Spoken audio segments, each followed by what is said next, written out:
Oom Piet kry 'n persent.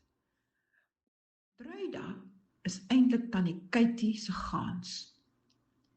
Toe broei Truida mos die 4 klein gaansies uit, onthou jy? Wit gaansies, soos sy. Maar goue Grietjie, wat uit die sjokolade-eier uitgebroei het mos goudgeel vlekkies gehad.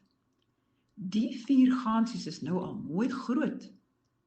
Maar Truida sê vir hulle: Ek het julle nou al die lesse van die wêreld geleer. Ek kan nie die hele dag net na julle kyk nie, julle is nou mooi groot.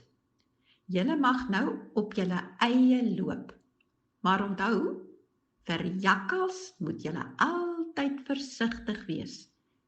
En as die son sak, moet julle terug wees by die huis. Ek wil nie vir my bekommer nie. Die 4 stap by die plaaspad af.